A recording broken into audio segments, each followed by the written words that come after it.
What is up, everyone? Welcome back to a pre-recorded video on the Stonish channel and some breaking news this evening that Graham Potter has been dismissed as Chelsea manager. Now, this is after only 7 months in charge and only 7 Premier League wins. So, of course, Graham Potter came in to replace Thomas Tuchel as the Chelsea manager back earlier in the season. Bought in from Brighton, where he'd done an exceptional job, built up a real great reputation for himself. It was a great opportunity for a young English manager to get a chance to manage at a top-level club, the first in many a year, especially at Chelsea. Of course, they'd had Frank Lampard at the club previously, but he had only built his reputation as a player at Chelsea. He hadn't actually built his reputation as a coach. And Potter, although he had spells at Swansea City, where he played some excellent football, and then the spell with Brighton after his very famous spell at Östersunds in Sweden, it didn't really work out to plan for him at Chelsea. So in this video, we're going to have a look at what went wrong, where he could have improved, and how Chelsea can move now. Of course, Bruno Saltor, the former Brighton fullback, is going to take over until the end of the season at Stamford Bridge. They have Chelsea on Tuesday night, so let's see what happens. But first, the intro.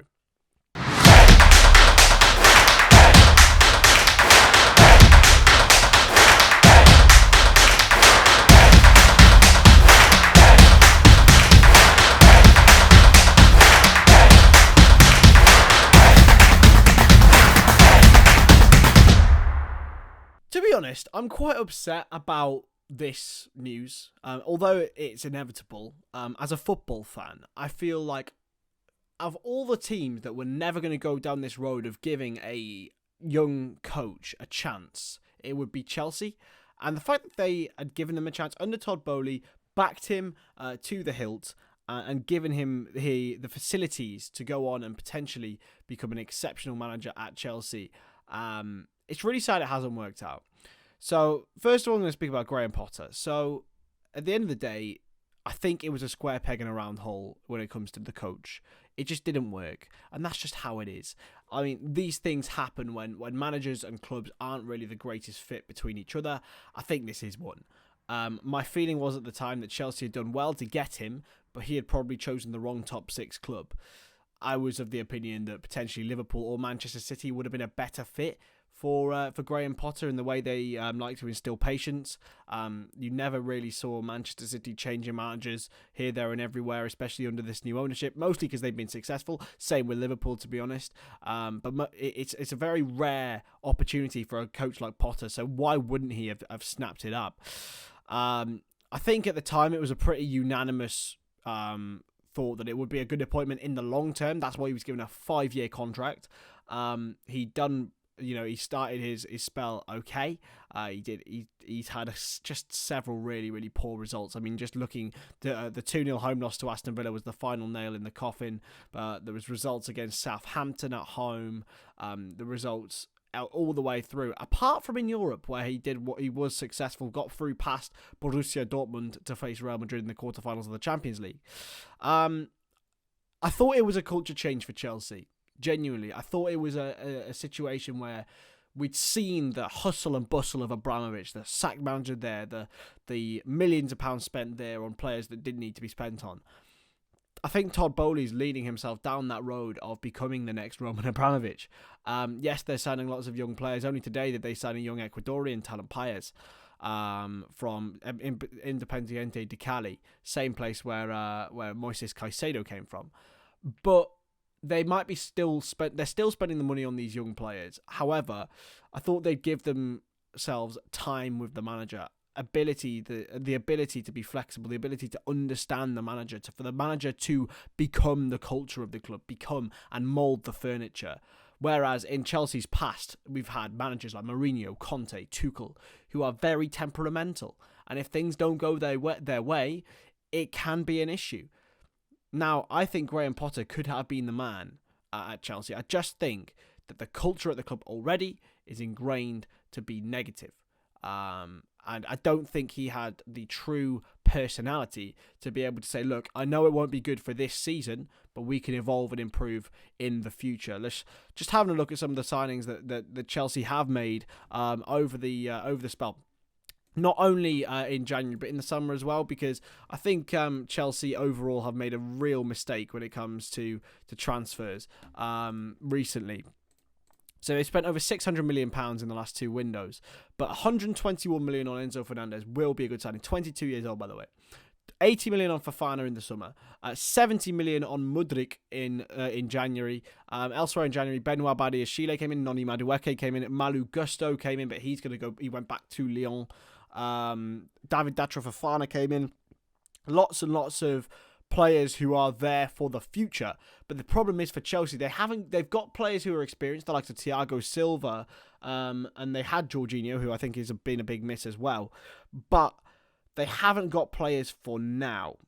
And that's always been a complaint, because Chelsea have never really planned for the future. Koulibaly's been an absolute shit show of a signing. Sterling realistically has been. Cucurella has been. Aubameyang, what was that? How did that work out to be? Graham Potter's been backed, but at the same time, he hasn't been backed with strategy. He hasn't been given the opportunity to have the overarching say, like a Jurgen Klopp, or at least have a final verdict on who should go and who should stay. And I worry so much for Chelsea and their direction in the future, even though they've got such an abundance of young talent. There's no point in buying so much young talent for them to just grow together, because they can never learn. They can never learn off individuals that are experienced. You look, for example, if say they went and bought a Harvey Elliott, for example, I would rather Harvey Elliott be learning off someone like, I don't know, Thiago, than someone 2 years older than him. It's an issue for Chelsea. They haven't planned this properly. I worried for the ownership. I think that they've had a really rocky start at Chelsea. They've spent a lot of money. Their strategy of long-term could work, but it could be an absolute disaster class. They're 550 million in the red this year. It's a problem. It's a problem. Now, looking at who could replace them. Now, what do Chelsea want? Do you want a Potter-like manager? Do you want someone to come in and be a project manager? Because for me, there isn't many of those out there. The only one I can think of particularly is Maurizio Pochettino. Would he go back to Chelsea when the Tottenham job could potentially be there? And obviously it's a club that he knows very well. I don't know. Or do they want someone to be a quick fix? Antonio Conte's available. I'm going to say Rafa Benitez. I said that for my Leicester video. I just think it would be... it's going to be this next appointment, and I think they'll wait till the summer. This next appointment is going to be the most big appointment in Chelsea's recent history, because they're languishing in 11th place in the table at the moment. If they don't do this right, they could become a mid-table team for a long time, and without the money coming in, they could lose a lot of money, potentially be challenged by financial fair play. So it's a problem. So you look at Liverpool, for example, they'll never be in problem with financial fair play because they don't spend the money. And because they're doing shit, it won't massively impact them financially. Whereas you look at Chelsea, because they've spent so much and they will have to spend again under a new manager to get their new manager's players, it's hard. There's player power at Chelsea that doesn't need to be there, right? In my opinion, there's player power which trumps the rest, even more than the manager, even more than the board.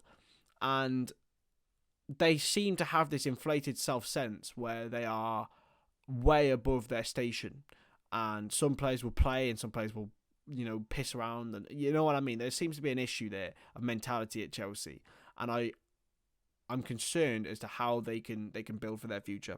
Julian Nagelsmann's the obvious choice, right? Because of the experience he had with Leipzig and with Hoffenheim of building the project. It didn't go well for him at Bayern. It's a big club with big egos.